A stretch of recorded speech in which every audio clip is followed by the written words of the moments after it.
મતદાર યાદી સુધારણા અંગે અમદાવાદ ખાતે જિલ્લા ચૂંટણી અધિકારી અને કલેક્ટર શ્રી સુજીત કુમારની ઉપસ્થિતિમાં ધારાસભ્યશ્રીઓનો સેમિનાર યોજાયો।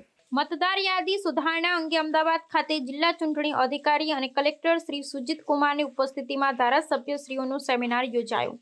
મતદાર યાદીને અદ્યતન રાખવાની જવાબદારી બૂથ લેવલ ઓફિસર હોય છે। તેની અગત્યતા સમજી તેને 50-50ના ગ્રુપમાં તાલીમ આપી સજ્જ કરાશે।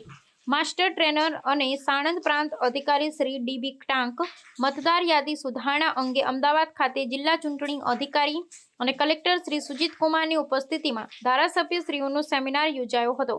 ગુજરાત યુનિવર્સિટીના અટલ કલામ બિલ્ડિંગના ઓડિટોરિયમ હોલ 1 ખાતે યોજાયેલા આ સેમિનારમાં અમદાવાદ ઝોનમાં સમાવિષ્ટ અમદાવાદ, સુરેન્દ્રનગર, ખેડા, આણંદ અને મહીસાગર જિલ્લાના ધારાસભ્યશ્રીઓ ઉપસ્થિત રહ્યા હતા।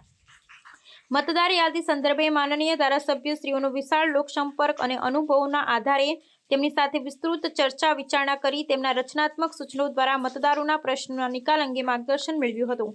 આ સેમિનારમાં સ્વાગત પ્રવચન કરતા અધિક જિલ્લા ચૂંટણી અધિકારી શ્રી યોગેશ ઠક્કરે જણાવ્યું કે જાહેર હિસાબ સમિતિની બેઠકમાં થયેલ ભલામણ અનુસાર ધારાસભ્યશ્રીઓ માટે ઝોનવાર સેમિનારનું આયોજન કરવા સૂચન કરવામાં આવ્યું હતું, જે અંતર્ગત આજે અમદાવાદ ઝોનમાં સમાવિષ્ટ 5 જિલ્લાના જનપ્રતિનિધિઓ માટે મતદાર યાદી સુધારણા અંગેનો સેમિનાર યોજવામાં આવ્યો છે।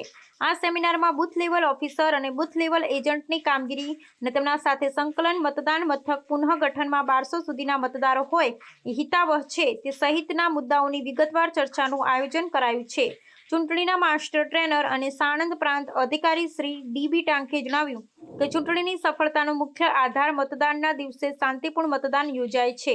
ચૂંટણીમાં મતદાન સારી રીતે થાય એ માટે મતદાર યાદી ક્ષતિરહિત હોવી જોઈએ। ચૂંટણી મુક્ત, ન્યાયી અને તટસ્થ રીતે યોજવા બૂથ લેવલ ઓફિસરની ભૂમિકા ખૂબ જ અગત્યની છે એમ જણાવી તેમણે બીએલઓની કામગીરીની વિગતવાર માહિતી આપી હતી। મતદાર યાદીને અદ્યતન રાખવાની જવાબદારી બૂથ લેવલ ઓફિસર હોય છે, જેની અગત્યતા સમજી ચૂંટણી આયોગની સૂચના પ્રમાણે બીએલઓને 50-50ના ગ્રુપમાં તાલીમ આપીને સજ્જ કરાશે।